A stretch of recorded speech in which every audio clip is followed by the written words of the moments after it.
Welcome back into the Lions247 Podcast. We have plenty to get to here on another episode as we sort our way through Penn State roster movement. There's been a bunch of it. We had Brian Doan on last episode, the national recruiting analyst with 247 Sports, to break down some of the big additions of late. Anthony Specca, four-star composite linebacker from the state of Pennsylvania, jumped on board on Tuesday, right before we had Brian on. And of course, there was Dante Cephas news to break down. He committed on Sunday night, widely regarded as one of the premier available receivers in the transfer portal. Since then, it was a name that we alluded to with our conversation with Brian Doan on Tuesday. Malik McClain out of Florida State, spent a couple of years down in Tallahassee. He is now not just committed to Penn State, not just enrolled. He is in the classroom here in Happy Valley. So things move quickly in this college football era. Here's a prime example of a second wide receiver joining the 2023 plan for Penn State. Cephas, as we have documented, not going to be on campus until after this spring semester. That's not the case with McClain. He'll be working with a new receivers coach soon.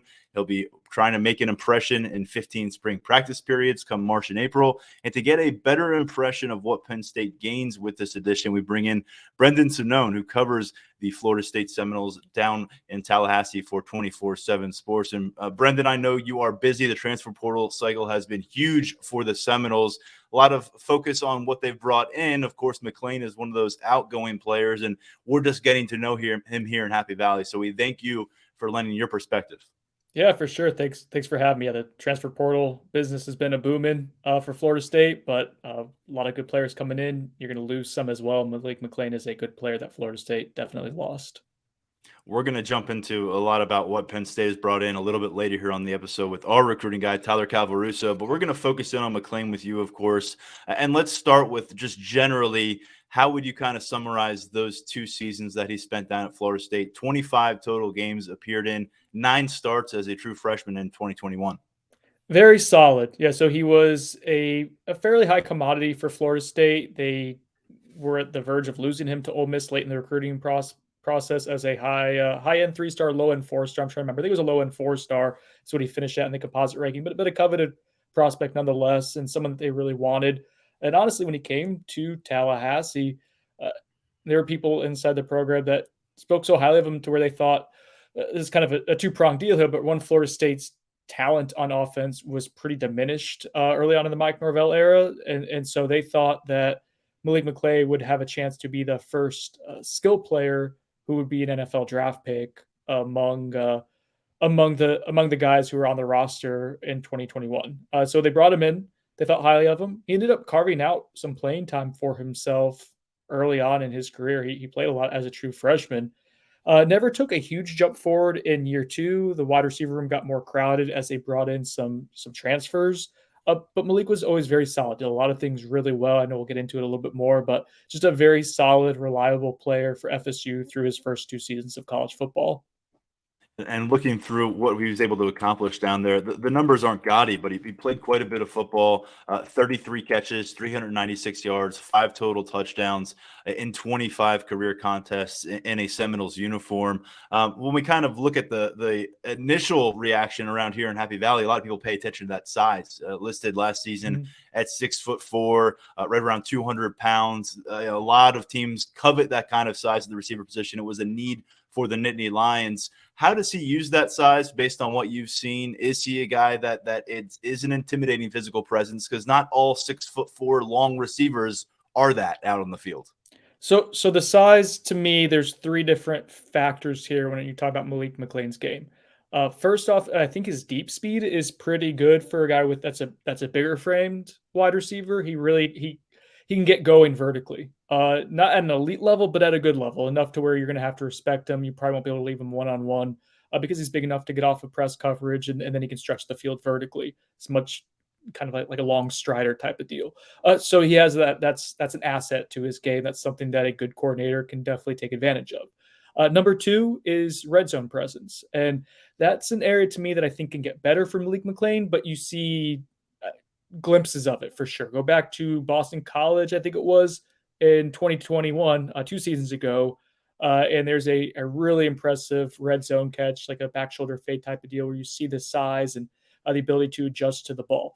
The ability to use his frame and bully defensive backs is something that I want to see Malik do more of, and hopefully he can do more of at Penn State, because that'll get him to the next level as being a bona fide like number 1, number 2 wide receiver type at the college level, maybe even elevating his game to be a pro caliber prospect. It's there, it's in the arsenal. I think for him, he's just younger in his process of development. Remember, he's only been in college football for 2 years. So red zone presence is there. He's going to use his size sometimes. Got to do it more consistently. Number 3, and this is the thing I think Penn State fans are really going to like about him, very high-end blocker. A lot of energy outside. He will hustle. He'll get downfield. He'll use his frame to get in the way of defensive backs and shield them out on run plays. He's someone who's going to work really hard in that aspect of the game. Mike Gravel does a really good job, and Ron Dugans, the wide receiver coach, do a really good job of emphasizing that at Florida State.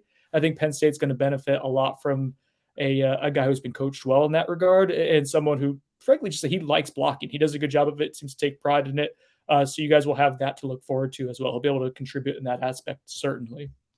I think all of us who cover, respective college football beats, we get to the finish line of the season with some names in mind that we think are going to maybe make sense to go to the transfer portal. In McClain's situation, was the writing on the wall there when the season was wrapping up in December, or was this more of a surprise down in Tallahassee? Yes and no. So he initially, I was told that he was going to have an NIL deal with the collective in Tallahassee, but that was never announced, which was peculiar. And so that made us start kind of wondering, did some digging, found out that he was tempted to enter the transfer portal in December, but like some other transfers and some like coveted, like high-end transfers who left the program, Trayshawn Ward went to Kansas State, Amari Gaynor went to North Carolina, I think. So guys who went to 2 good Power 5 programs as well. Malik McClain played through the bowl game, and we didn't really hear anything of what was going to happen there. So he was on the radar, potentially, Tyler, as someone who might transfer. The wide receiver room, as I mentioned earlier, it got fairly crowded last offseason with 4 transfer portal additions. None of them leave the roster. You're bringing in a couple of prospects from the cycle, including a 5-star in Hakeem Williams. So things were starting to get a little log jammed at wide receiver, and there wasn't a guarantee that Mike McClain was going to have a bigger role. He was good this past year. He started 3 games for FSU, had 200-plus receiving yards. But I think for someone that has a truncated amount of time remaining in his college career, 2 to 3 seasons, probably made sense for him to go to a place where he could be guaranteed of a certain role. So I know it's kind of a meandering answer to your question there. I wasn't surprised when it happened. I wasn't totally sure it was going to happen, but it was on the radar, I guess. You've witnessed half of his college career. He's got those 2 remaining seasons of eligibility to use. You tracked him, I imagine, coming out of high school in Alabama. Based on what you've seen so far and based on what you think he can be, how much is left on the table here for the next 2 years of his career, spending them in Penn State? There's upside to be a wide receiver 1 type of guy. Definitely wide receiver 2. I don't think he's far away from that at all. Actually, I think that's probably a realistic chance. Now, I'm not super privy to the Penn State wide receiver room where he would be in that pecking order, Tyler, but I do know like that he's not far off from that at Florida State. If a couple of upperclassmen had left, he would have probably slid right into that role. He's someone that I think can be a productive, consistent wide receiver. I think the big thing for him, like I mentioned earlier, is to use that size to his advantage consistently. To be when you talk about a 50-50 ball proposition, to be a legitimate 50-50 proposition. Like if it's a back shoulder fade for him to win half the time on those type of throws. I think there were times where they got him isolated one-on-one, and he just wasn't able to out physical someone or play through a physical defense. So if Malik takes that next step, which again, he's young. He's a young prospect. He's entering year 3 in his college career. If he does make that leap physically, he's able to add a little bit more weight in the strength and conditioning program and another good Power 5 program. He's someone that has a legitimate upside to be a 650, 800 yard receiver at the college level and has enough physical tools, who knows, to even maybe surpass that and become an NFL type of guy. Like he has that type of upside. It's just a matter of, again, doing it consistently. Yeah, that's the interesting part about this in the transfer portal era. You get some of those one and done, senior graduate player kind of plug and play prospects, and here you've got a guy that you hope to plug and play him in some kind of role at receiver here in 2023. But because of the eligibility you're working with, there's also a developmental aspect to McClain. And I guess I'll finish on McClain with this. I mean, we're probably not going to get him in an interview media setting for several months now. What's the vibes around this guy off the field in terms of what he's bringing to campus, to the locker room, if you have a feel for that? Good vibes, good dude. There was nothing like ever negative about him at any point. I think he left in good graces with the coaching staff, which with teammates. Someone who works hard in practice. Kind of, I wouldn't even say shy, just soft spoken, reserved. Very meticulous, I guess, in his thought process. He takes time when you ask him questions and thoughtful in answering them. So I like Malik McClain. I like covering him. You'll enjoy the South Alabama accent, North Florida accent when you get to meet him, like a little Forrest Gumpy. It's kind of nice and like very like just drawn out and very Southern charm to him. So you guys will like him. But yeah, good dude who was well regarded by everyone on the team. I know a lot of people in the fan base were sad to see him go. I know players were bummed to see him go, but yeah, it's just kind of FSU's evolved as a program the last few years. It's moved on a little bit to where playing time for guys like Malik McClain, Trayshawn Ward, Murray Gaynor, mentioned him earlier. Just Sidney Williams, another guy, safety at Missouri. Now, just guys are going on to other Power 5 programs just because the depth has improved at Florida State. Just that's the deal with Malik. But yeah, you guys will like covering him for sure. Good dude. Sounds like a young man who wasn't pushed out the door in Tallahassee No. and didn't burn bridges on his way out of town. And so that's a pretty good combination in terms of where you're leaving and where you're going. While we have you, I mentioned this before we recorded, Penn State in their 2024 quarterback pursuit, maybe kind of, bumping heads a little bit with the Florida State Seminoles. I shouldn't say a little bit. They hosted the Seminoles quarterback commit, Luke Kromenhawk, on campus for a game this past season. So obviously, there's some interesting things in play. Mike Yurcich has been back down to see him. He's down in the Benedictine Military School in Savannah, Georgia, 4-star prospect. Curious what you're hearing in terms of his relationship with the Florida State staff, his standing in that 2024 Seminoles class, and perhaps how the Seminoles are handling the fact that he got on a plane and spent some time here in Happy Valley. The one thing I will say about FSU's relationship with Luke Kromenhawk is that it is extremely transparent. Luke Kromenhawk will let the coaching staff know when he gets an offer. He will say, hey, is it okay if I post this offer publicly? He doesn't have to do that at all. I think when he got the Penn State offer, he asked them, he said, hey, is it okay if I post that I got this? Like, yeah, sure. FSU is very secure with its relationship with Luke Kromenhawk. They got a commitment from him before he was a starting quarterback, holding, I'm going to butcher the name, Garnier is now at Auburn, was starting at quarterback before Luke was the starting quarterback at St. Benedictine in Savannah. So FSU was in on him early, and they've developed. Tony Tokarz, the quarterback coach, has done a really great job of developing that relationship. FSU thinks very highly of him and his upside. I personally, having seen him throw in person for a couple years now, he's gotten better each time I've seen him, and he was impressive to begin with. The ball flies out of his hand very naturally. So FSU is very excited about his upside. He's a really good athlete. I think Andrew Ivins, regional analyst, is very high on Luke Kromenhawk, and he's going to only continue to move up the rankings. So as it relates to FSU's relation, I said I'd only say one thing about him, and I've said like 5 or 6. But with FSU's relationship with him, I think they're comfortable with him exploring games unofficially as an underclassman quarterback. If he starts going on official visits, then I think things change a little bit in terms of like, you're the quarterback, need to be the bell cow of this class. But right now, like I think they're totally cool because he's been so transparent, because they are so comfortable with the relationship. If he wants to go somewhere unofficially and check out a campus and get an experience for what else is out there, I think they're totally fine with that, to be honest. If they come to those crossroads with the official visit conversation, that's the springtime. There's still a couple minutes, still a couple months for us to get there. Hey, I tempted you onto the show with some transfer portal talk. We ended up getting some recruiting quarterback talk, so I appreciate the double duty there, Brendan. You do a fantastic work with the Florida State site within our 24/7 Sports Network, and wishing you well as you continue to track everything we're trying to track up here as well down on your beat. Thanks for having me. I appreciate it. Happy spring football. Happy break in between portal season. So yeah, happy relaxing time sort of for you guys up there. Try to find some yourself. Take care, man. Thank you. Bye-bye.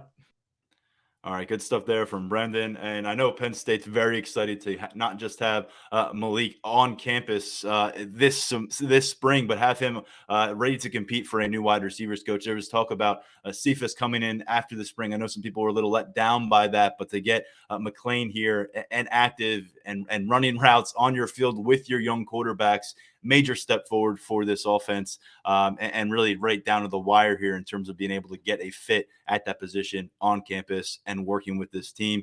Tyler Calvaruso has had his fingers, hands, everything all over the transfer portal conversation in the recent months. And now, Tyler, the window is closed. I guess we're still maybe peeking around to see if there's any names. I think the schools have 48 hours to officially make sure that those names are in the portal. But we think Penn State's all finished up here in terms of who's leaving. In terms of who they brought on board, that conversation changed a lot this week. We have some catching up to do with you. You were under the weather earlier this week.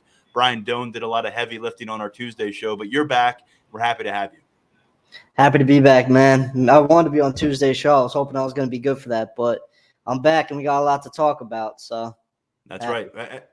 Let's get right into the conversation that we just left off with Brendan. I know you were sitting in the back waiting to hop on yourself, so you heard some of that. In terms of Malik McLean, a guy who made that late visit to campus and really quickly called it home.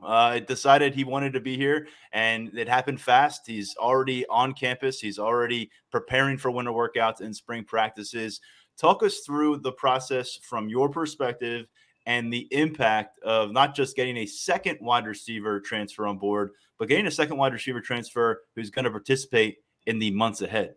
Pretty quick process. This really came together in the span of about a week. So I remember when McLean first popped up in the portal, and Brian Doan, he talked about this on Tuesday, that he got the call that Penn State was going to be heavily involved there and that McLean was high on the Nittany Lions, and they recruited him coming out of high school back in 2020. So there was some familiarity there as well. And it surfaced that Penn State was looking to get him on campus for the official. And then he decided to go to South Carolina on Saturday. But Penn State never stopped pushing. They still wanted to get him on campus. They got him here on Sunday, and the staff really did a great job of locking him down, getting that deal done. He gets in the directory, which we reported. There were still some details that had to be worked on the NIL front. Nothing crazy like the Devin Carter situation. Just, small little things that were taken care of by Penn State. McLean was very, very appreciative of that.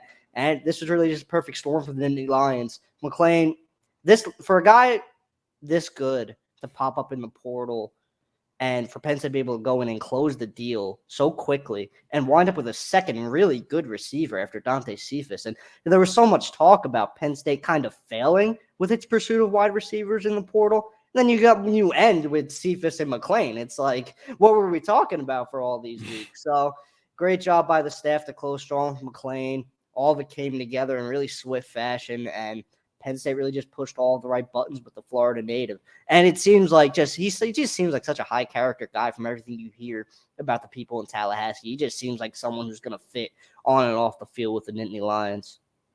McLean is bringing just 2 years of college experience at the Power 5 level, of course, and racking up some starts along the way, whereas Dante Cephas, a couple really commanding years as a frontline wide receiver for Kent State, an offense that was pretty exciting to follow the last couple of years, and Cephas, who will be on campus after the spring semester, commits on Sunday night. It's a name that we have talked about a bunch on this podcast, Tyler. It's the first chance for you to do so now that he has gone public with coming to Penn State. What's your impression of not just the fact that they got him on board, but that they got him on board through all the noise that we were discussing along the way? Again, this was another one that the staff really had to see through because there was a lot of moving parts with Cephas. How did they get him in with the whole credit situation at Kent State? And obviously, as we know, he'll be going back to Kent State, finishing up there, and then be coming to Penn State. So there's not going to be any issues once it becomes time for him to arrive on campus. All of that stuff is going to be figured out. So that's all water under the bridge. There were reports that Cephas were going to Pitt. I'm kind of in the same boat as Dome and what he said on Tuesday. I never really bought it.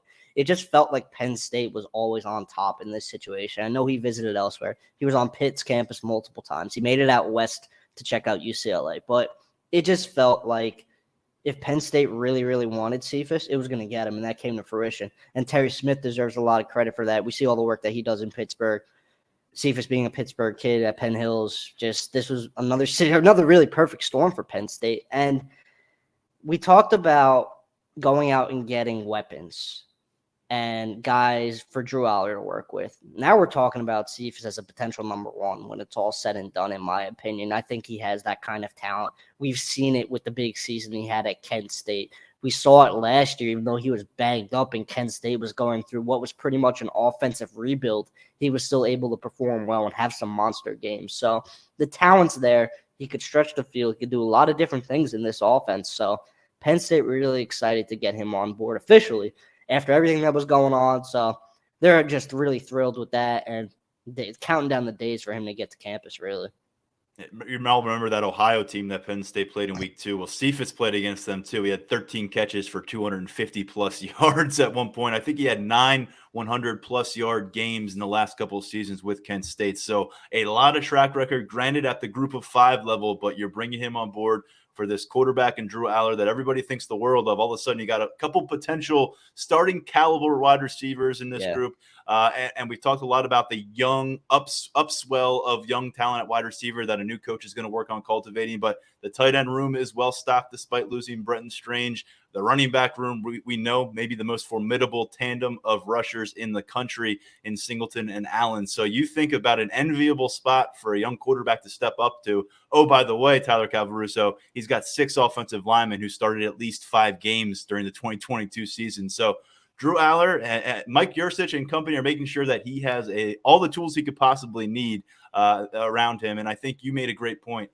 There was a lot of consternation as names surfaced, names went elsewhere about who would end up filling out this wide receiver portal class. And for us to get to the point where you're less than 2 weeks into this spring semester, and you've got Cephas on board, you've got McLean on campus.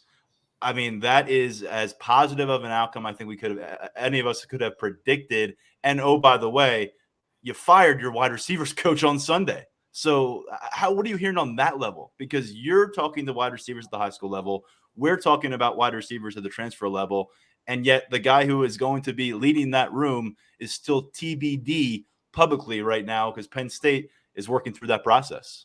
Yeah, they are working through it, and a lot of it has been kept pretty close to the vest. The one thing I will say about that whole situation is that it feels like Penn State's really looking to make a recruiting splash with that hire. Stubblefield was really great on the development front, and, he did have some wins on the recruiting trail, but there was still a little bit left there to be desired, I would say.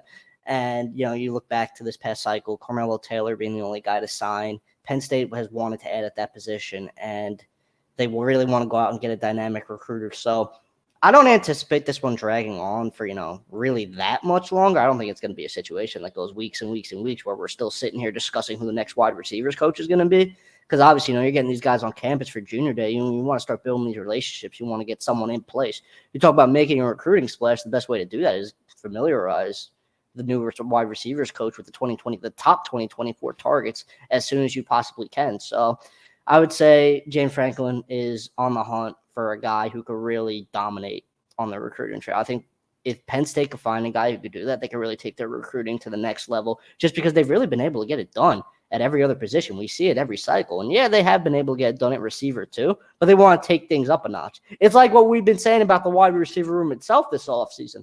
Yeah, Penn State likes what it has in there with guys like Keandre Lambert-Smith, Harrison Wallace, Evans, Sanders, all those guys. They love them, but they still want to get more explosive, and they want to get more explosive on the recruiting front as well. Yeah, we heard in December, right around signing day, that they felt like wide receiver, if they could get it a little bit further along, get it to where the tight end group is, the running back group is, get it on that kind of a tier, then it could go a long way for the entire offensive structure. It feels like they've taken a step forward there. They're going to have to figure out the new leadership voice and how that's going to impact things. But if we're asking questions, and I know fans are asking questions on the message board about who the wide receiver coach is going to be and what the timing is, you better believe that James Franklin fielded questions about that subject from the transfers who just came on board, from the recruits who are coming to campus. And he has an answer that he is confident in alleviating any kind of concerns about the situation. So I think take a lot of credence from that and what James Franklin is orchestrating behind the scenes right now. And we'll discuss that in detail and the recruiting impact when they go public with the pick for wide receivers coach. We'll break that down here on the podcast. But looking ahead a little bit, as I said, the transfer portal postseason version is closed. It was a 45-day experience, and I'll emphasize the word experience across college football. We've got another one coming up April 15th to the 30th, which I think is perfectly timed, especially from Penn State's perspective, because their blue-white game is April 15th. And then you have 2 weeks where guys can come out of spring practice, decide they got to look elsewhere. Potentially Penn State can look elsewhere and bring in some talent for the summer.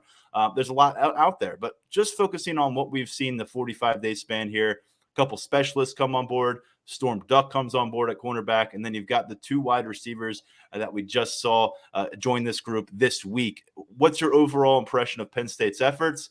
Maybe any unfinished business after those 45 days? I would say it's a pretty solid effort by the staff overall. When you take a step back and look at the big picture, they pretty much addressed every need they were going after. The one need I would say they maybe not necessarily fell short on, but they didn't address was on the defensive line, interior defensive line depth, trying to replace PJ Mustipher. That didn't really come together.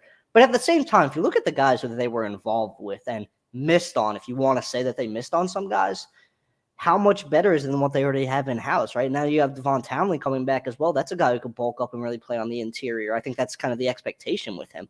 So there are pieces in place in Happy Valley, right? Just, while they do want to go out and add at the position, as you saw with some of the offers they put out, being involved with the Devon Sears type players, they did want to add on the interior. And in the end, they didn't, but that's something that could come about in the second wave in April. It's not, we're not done with the transfer portal right now. Yes, that 45-day period is over, but we got a second wave coming in the not-so-distant future. I said it's January, but April will be here before we know it. You know how this works, man, especially with recruiting. It'll be here like that. So we'll be talking about transfer portal stuff again real soon, trust me. But overall, you go out and get Storm Duck in the secondary, who I've raved about on this podcast pretty much every time we've discussed him. The guy who I think would be in the league right now if he wasn't dealing with the injury stuff that he dealt with at North Carolina. It's an all-ACC corner, and you add that, it's a heck of a way to replace Joey Porter Jr. It might not be Joey Porter Jr., but you might be able to get similar level of production out of him when it's all said and done. I know Terry Smith's really excited about that one. They think they could get a lot out of him.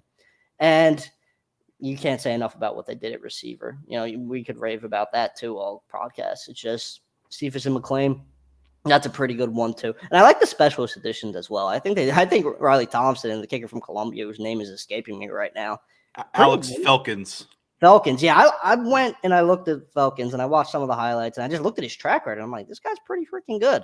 So you can go out and add 2 quality specialists and just help your depth. We talk about the depth that, on the offense and defense, but when you can address your depth in the third facet of the game as well, hey, look, that's what makes you a championship team. And that's what Penn State wants to be. So for the staff to go out and address all levels, pretty solid job. You really can't complain about what the staff accomplished in the portal, even though there was a lot of complaining for a while. Yeah. Felkins comes in from the Ivy League level, by the way. Columbia, we talked about him on the last episode or last week, I think, when we were reviewing some of the January enrollees. But he's Columbia's all-time leader in points. Ended up converting a little bit less than 70% of his field goals there with Columbia, but he was 4 of 6 from 40-plus yards in the 2022 season. And he's the guy who also handled those kickoff specialist duties, which you're also losing with Jake Pinniger. And by the way, Riley Thompson, the FAU transfer, 23-year-old Aussie, former Australian rules player, and now we'll see what he's got in store for us. I think he's got 1 year of eligibility left, and yet I think he was a freshman All-American last year. It's one of those weird things because of his history, but he's got 1 year to do it here, and they need a punter with Barney and Moore moving on. They got some candidates there. I just circling back to Storm Duck very quickly. I had a note up on the board today at Lions247.com, but kind of just wrapping my head around what Penn State's done early in the spring semester with Manny Diaz at defensive coordinator. Last year, Tyler, I know you weren't covering Penn State, but the only scholarship player they brought on board between Manny Diaz arriving in December and the summertime was Zane Durant. That was it. Freshman defensive tackle, enrolled last January, had a strong spring, ends up being a rotational piece, plays 13 games. but that was it. That was on board early. Now you've got Storm Duck here, a guy who could be a starting cornerback for you. You've got 5 defensive prospects on campus. 3 of them are top 24/7 prospects, according to our site. 2 of them at linebacker, 1 at cornerback. So it's just really impressive to me to see what they're able to do, replenishing, restocking in a way that just didn't exist last year. And defensively, I think that's really going to go a long way for this group, as everybody's feeling a lot more comfortable with what Manny Diaz is preaching. The returning players, they can help facilitate the growth for the freshmen, for the transfer player, because they lived it before. Last year, everybody was learning together through spring ball. So I think if you're looking for a launch pad this spring, you can find it on this defensive side of the football. There is a ton going on right there that I like, and Storm Duck is a part of that equation. I wanted to get into what we've got cooking on the recruiting trail, of course, because Anthony Specca comes on board with the 2024 class. Finally, Cooper Cousins has some company. We've made that joke a lot. We don't have to do it anymore about him being the only man in the 2024 class. But in-state pickup from Pittsburgh powerhouse. There's a lot to love about adding Anthony Specca, who's a 4-star composite prospect. Before Specca officially committed, I wrote in an article that I felt that if Specca were to come on board, it might wind up as one of the more impactful commitments of the cycle for Penn State, and here's why. When you talk about Specca, you're talking about a guy who not only fits the defense perfectly as an inside linebacker who has a high football IQ, is a sure tackler, really strong kid, and just fits what you're looking for out of a Mike. Anyone that you talk to about Anthony Specca, if you talk to the people at Central Catholic, you talk to the people who know him best. I mean, he's a great kid. He's a natural leader. He commands the respect of everyone in the locker room. People gravitate towards him. So just when you talk about a class leader, Cooper Cousins has been that for a really long time, and not even just by default. He's been very active recruiting on his own. But, I mean, Specca's coming in. He's already on the road recruiting Quentin Martin. And granted, I know him and Quentin are like best friends, but still, I mean, less than 24 hours after he commits, he's at a Bell Vernon basketball game in Quentin's ear about coming to join him in Happy Valley. So I think that speaks volumes. You got a really good player and maybe an even better person, which is saying a lot considering how much I like Specca's tape and what he brings as an inside linebacker. I know there's not a whole lot of positional versatility there with Specca. He's pretty much just an inside guy, but that's perfectly fine, especially when Penn State has the resources to surround Specca with really just athletic freaks like Will and Sam. Like, it's not that big of a deal, right? Not everyone has to be a 4.3 40 guy at linebacker. Specca can play in space, and he can get the job done as a tackler. And like I said, really high football IQ. I like what Brian Doan said about him earlier this week. He kind of knows where the play is going before the offense even knows where the play is going. That's just what you see out of him on film. His instincts are elite, man. So Penn State fans should be happy about this one. And the staff is really happy they got a guy like Specca early because, like I said, whenever you can add a leader of this degree so early in the cycle, it's only going to help your class come together as nicely as possible. And to add to that, it's if you get a guy who's got those innate leadership qualities, but he's in high school in North Carolina, that's a good thing. If you got a guy with those innate leadership qualities and he's here in Pennsylvania within driving distance, as he has already proven, of other Penn State targets. And let's talk about that because, look, 2 for 2, at least so far, in Pennsylvania prospects being committed to this class with Cooper Cousins, Anthony Specca. There will be non-regional additions upcoming, but a lot of focus on what they can accomplish within state borders here in the 2024 cycle. There's been a lot of names to know early on in the process, and you followed up Specca's announcement with a review of other names that may be following him towards a commitment. Can you talk us through that a little bit and break down what's realistic and what may need to be requiring some patience moving forward in the cycle? So just starting with Quentin Martin, since I already touched on him, we're just going to have to see how much of an element NIL plays in his recruitment. Penn State and Ohio State are right there, but there's still plenty of time for him to get out and make other visits, and really get involved with the high-level NIL programs, and we all know who those are in this landscape. So while there is an intrigue for Quentin to stay home, I would say, like I said, where is NIL going to stack up against the comfort level with the coaching staff, playing close to home, and just scheme fit and things of that nature. So that's one we're going to have to come back to throughout the cycle. There hasn't been a lot of noise there lately, but we'll see what comes about with where he makes visits during the spring. Rico Scott, from Bishop McDevitt, for top 24/7 receiver who's on the radar, another guy Penn State is vetting, another really quiet recruitment. He was on campus twice in October, but not a whole lot from him since then on the Penn State front. We'll see where that one goes. Guys like Samaj Jones, from the 3-star quarterback from Philadelphia, St. Joseph's, loves Penn State. He anointed them his number 1 after a very good junior day visit. we can't forget about big Kevin Haywood, right? The Archbishop Wood offensive tackle. He's not making it to Penn State this month, which is maybe a little bit surprising given his level of interest in the Nittany Lions, but I think that's more about him taking this month to get to the programs that he maybe hasn't been to as much. He's been to Penn State a bunch. I know he wants to get back and do a little bit more of an in-depth visit with the strength and conditioning staff, the nutrition, just everything like that. He really wants to dive into that on his next visit to Penn State. And I feel like a lot of other schools involved in his recruitment haven't received that same level of attention yet. So I feel like this month for him is about that and really vetting his other options other than in-state. And then, Brandon Raymond, another one from St. Joseph's Prep, good junior day visit. Really, this is a good 2024 class in Pennsylvania. It is. And I think Penn State's in a pretty good spot with a lot of those in-state guys. A new one just popped up on the radar. Malachi Williams, the edge rusher, he got his offer during junior day. He was on campus, picked up the offer as he was leaving. Really high on Penn State. Early word is James Franklin loves him. The staff loves him. They see a lot of potential there. And he's starting to get rolling with Power 5 offers, but I see Penn State being pretty hard to beat in that recruitment. He has an interest in staying home. And if the staff is going to push that, I feel like that's a situation where Williams it's going to be hard to say no. Samaj Jones is someone you mentioned there, and you did a great job laying out a bunch of those Pennsylvania standouts that there's Penn so State many is well man. involved in. But Samaj Jones, it's interesting as Mike Yursich and company, craft this big board and how they're going to tier it and who they're going to prioritize. And a name that came up in that conversation earlier I just had with Brendan Sonnone from the Florida State site was Luke Kromenhoek. And I know you've been quick to mention his name anytime we talk about quarterbacks. KJ Jackson down to the south is a guy who's made the effort to get to campus. He put together a really impressive junior season down in Alabama. But a new name on the board and a new in-state name on the board alongside his twin brother is Alex Irby. Andrew Irby picked up offers last Friday, and these are two that I think everybody who covers Penn State and has a sense of what's going on regionally, we're tracking. I mean, we saw both of these guys. We were standing side by side on Penn State practice facilities and out in the intramural fields last summer when I thought Alex Irby put together a really inspired afternoon and morning of work as the quarterback for his Steelton High Spire team. And as we get through that, I said, this kid's a Power 5 quarterback. I know you felt the same way, but we both had the same question. Is he a Penn State level kind of quarterback? The offer is out now. What do you make of the offer to the Irby twins, and how does this maybe impact how we view the quarterback board for 2024 moving forward? Well, I feel like, with a guy like Irby, 2 quarterbacks for Penn State this cycle has always been in the cards. And I feel like a guy like Irby and Samaj Jones, who we just touched on, those two would be ideal quarterback 2s, in my opinion, just with the way they play, the mindset they have, how high they are on Penn State. I feel like if this is going to be a 2 quarterback class, it feels like it's going to be one of those 2 guys. And I know Jones has the 24/7 Sports crystal ball, but Irby's definitely on the radar as well. You saw it with him in person, man. You just touched on it. I think he's a Power 5 quarterback. I think he has that kind of arm.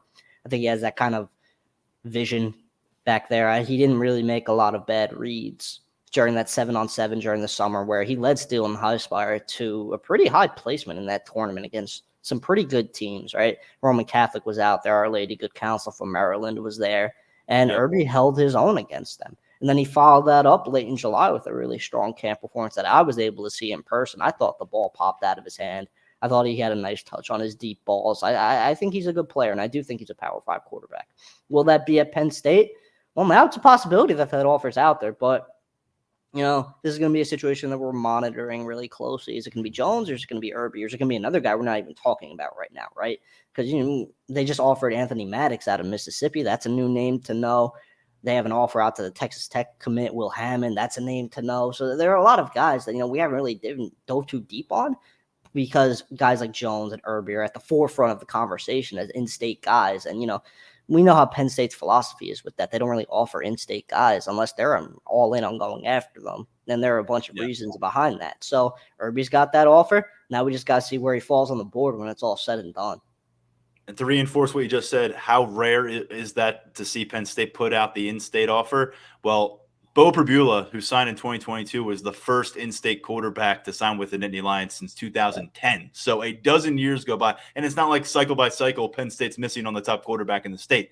Very selective process by them. very selective. That's why this offer really stood out to me. We'll see what happens for Irby. I'd have to imagine there's a lot enticing about the opportunity from his vantage point. He's a kid who's 6'2", bit over 200 pounds, and just one more thing on him. You mentioned some of those, more powerhouse Mid-Atlantic programs that we saw him go up against. He had that one particular matchup against Good Counsel, and Good Counsel has more Power 5 prospects than his program. I'm just, put it out there. There's a little more personality, a little more ego out there because of some of that. And there was some chirping happening in the direction of Irby and his teammates.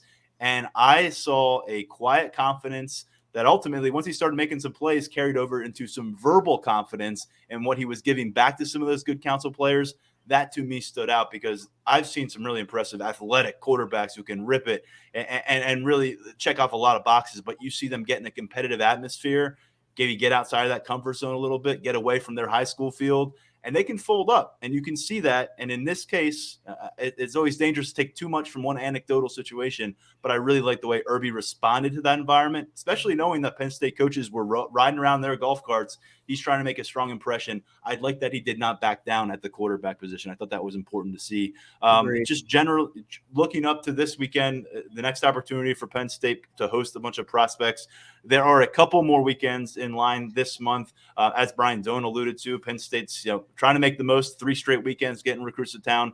Seems like there's a sense the next weekend, the 28th, is going to be perhaps a bigger event, and we'll see how that comes together. Plenty of reporting coming at Lions247.com. But before we get into some specific names, what's the overall feel about what's developing toward this Saturday? I think it's going to be another solid weekend for Penn State in terms of which guys are making it to campus. I do anticipate the 28th being a bigger, if you want to say bigger, in terms of just where some of these guys are in the rankings and where they are on the board. I would say the 28th maybe the bigger weekend, but 21st still a bunch of solid guys. And you just talked about it. Once we get into those names, you guys will see. This is going to be a good weekend too. This is a good opportunity for Penn State to really move up the list of some guys they want to add in this 2024 class. Let's begin with a top-rated player in the state of New York, Josiah Brown. He's a 4-star athlete in 24/7 Sports Assessment, a top 24/7 prospect at number 125 overall in the nation. Yeah, I think this is a guy who has top 50 potential when it's all said and done. He's really just a dynamic weapon at wideout. He's among Penn State's top targets at the position. And they've been trying to get him back to campus. He tried to make it during the fall, and he had some issues with, his Trinity schedule. And there's a lot going on there. Guys are busy during the season. It is what it is. Saturday games, how much goes into that. So they're excited to get him back in town. And just as a regional guy, that's one you'd really like to keep close to home, especially just given his talent. I know Notre Dame's over him. There are a lot of high-profile programs all over him. And Penn State's high on his list right now from what I've been able to gather. So, again, I just touched on it. Opportunity to climb up lists and really assert yourself as a top contender for guys that you want. Brown's one of them. We just saw Penn State sign 2 running backs in their 2023 class. Both of them will get to campus in the summer. Always forward-focused is J1 Sider and the Penn State staff, though, looking for the next big-time rushers. A couple of them expected on campus that we're going to get to here, both of the 4-star variety. And we'll begin with a name that you brought up a few times here on the podcast, Duke Watson, out of Georgia. You may look at this on the surface and see, a high-level running back from the South trending towards Penn State potentially? Yeah, it's interesting with Watson. So he was at Georgia Tech over the weekend, and he had a good visit there. But it seems like Penn State's still at the top of his list, as it has been pretty much since that offer rolled in. There's just something about Penn State for Watson in my conversations with him. He just loves the history of the program. He loves the running back room. He's said so many good things to me about what Katron Allen and Nick Singleton accomplished as freshmen. I think that's the one thing that probably really caught his interest more than anything. Like, you could see these 2 true freshmen going out there and balling out on a weekly basis. You watch that at home. You say, why can't that be me if I was to go there? Why can't J1 Sider turn me into that kind of player? So I think that's big for Watson. And yeah, I remember when I first talked to him, he told me, man, one thing I know about Penn State, one of the few things I know, is cold up there, so I'm going to have to bundle up when I go. So I hope he has his jacket with him this weekend, man. It's not what he's used to in Georgia, but he's really hyped about this visit. And I think Penn State has a good chance to really cement itself at the top of his list coming out. And Watson's not really one. I don't think he's waiting much longer to commit. I think if he feels at home somewhere, he's going to pop. And that might not be, right after the visit, but if everything's good there and, Penn State's in position to take him, I think it can come together sooner rather than later. That's how high Watson is on the Nittany Lions at this point. Can confirm that it's cold up here right now, but sometimes it's worth making the trip. We're used to it, just man. ask Malik McLean about that. I mean, the man made the move from Florida real fast in the Exactly. dead of winter, so you can get motivated and make the move. I'm just looking through what Duke Watson has done at the high school level the last couple of seasons. Tyler, 1,600 plus yards as a sophomore, did that again as a junior. 39 total rushing touchdowns the past couple of seasons. But one thing that's missing from his prospect profile right now is a boatload of SEC offers. We're not talking about Penn State fighting Georgia, battling Florida, or fighting off Alabama to get the Georgia recruit. What's your sense of why that happens? It's not it's not necessarily the strangest thing. Parker Washington came to Penn State and none of the big programs in Texas offered him. This kind of stuff happens, especially when you go into the more talent-rich areas of the country in terms of high school football prospects. But I thought that was interesting. I was scrolling through his 24/7 sports profile, looking for some of those bigger Southeast college names, and didn't see several of them.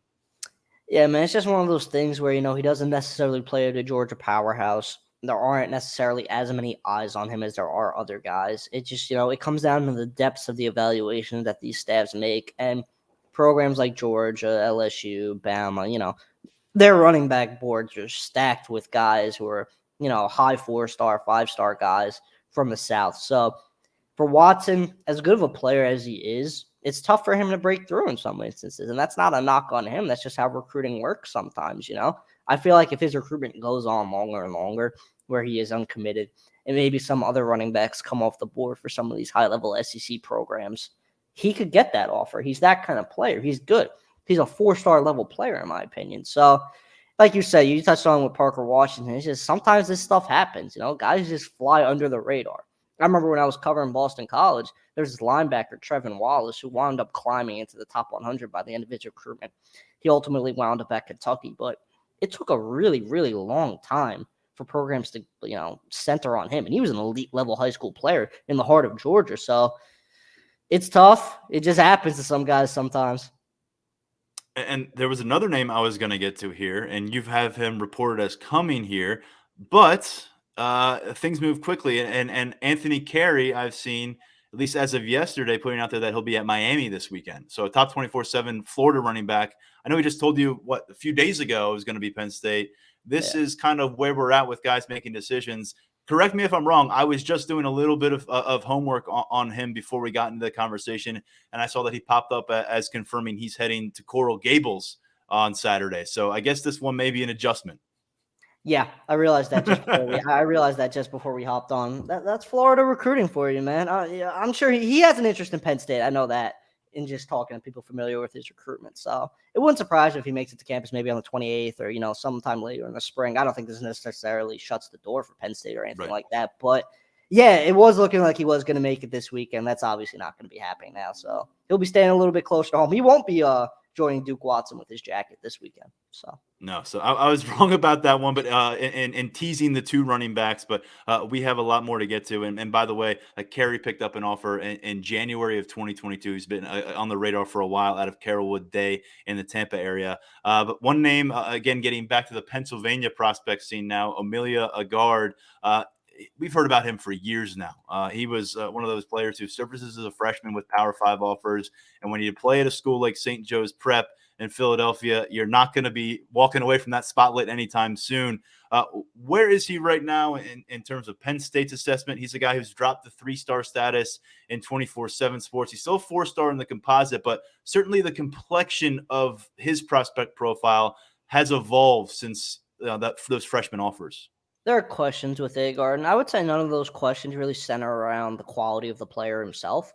I feel like he's a good player. I got the chance to see him in person at Rutgers earlier this year when St. Joe's played St. Peter's Prep out of Jersey, and he's got talent. It's evident. You could see it. I think there are just questions about where does he fit in the secondary at the next level? Is he a nickel? Is he a safety? But is he a safety? He's 5'10". He's on the smaller side. So can he cover in the nickel? That's something staffs are going to have to figure out, and that's why I feel like his recruitment's going to go on a little while longer for sure. I think this is going to be something that drags out through the spring and the summer as staffs work through their evaluations. And I know Clemson's really high on him, and he's got a loaded top 5. There are a bunch of big programs involved with him, and Penn State being one of them. So they're going to get him back on campus this weekend. Staff will probably have some more figuring out to do. Agard will get more comfortable with just being in Happy Valley and being around the staff. So really fluid situation on multiple fronts, just because it's tough to say exactly what his future is as a defensive back. He's a good player, no doubt, but what exactly is he going to be doing at the next level? I think that's the biggest question mark with him right now. Let's finish with this 2024 cycle. Folks have been waiting for some momentum to come the Nittany Lions' way. Anthony Speca's commitment adds some of that. Do you get the sense that in the next month, let's say, we're going to see this class continue to grow? Or is this more of a, you got Speca on board, now it's time to be patient again? See, I feel like it's a timing thing.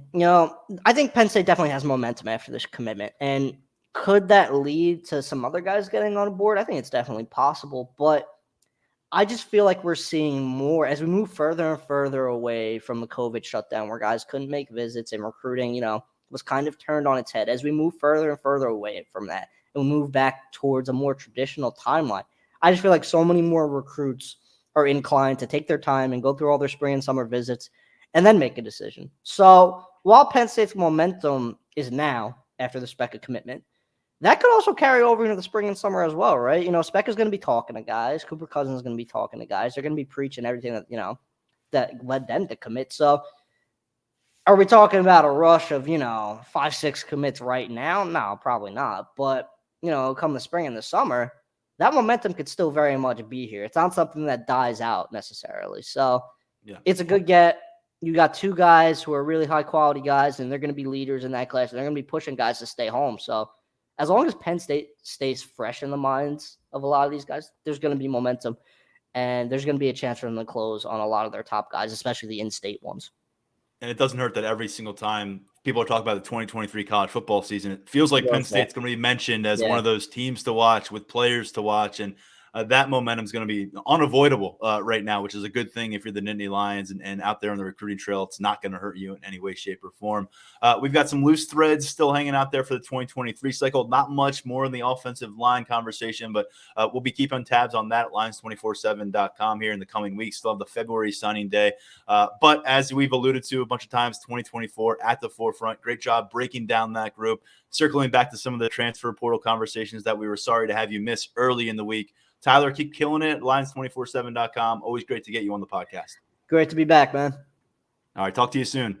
Tyler Calvaruso, good stuff. Brendan Sonnone from the Florida State site. Thanks again to him on this latest edition of the Lions247 podcast. As news breaks, you can find out what's happening, the reaction, what it means moving forward at Lions247.com, where today on a Thursday, we've got a couple stories up. One, recapping the NFL draft declarations for Penn State and the significance of those. And then I sat down and spent several hours charting our way through the past couple weeks of what's gone on since the Rose Bowl. It is remarkable just how much this roster has evolved in those 2.5 weeks since the team got on a return flight from Pasadena. That's all at Lions247.com right now. For now, stepping aside and excited to talk to you next week with a couple more shows.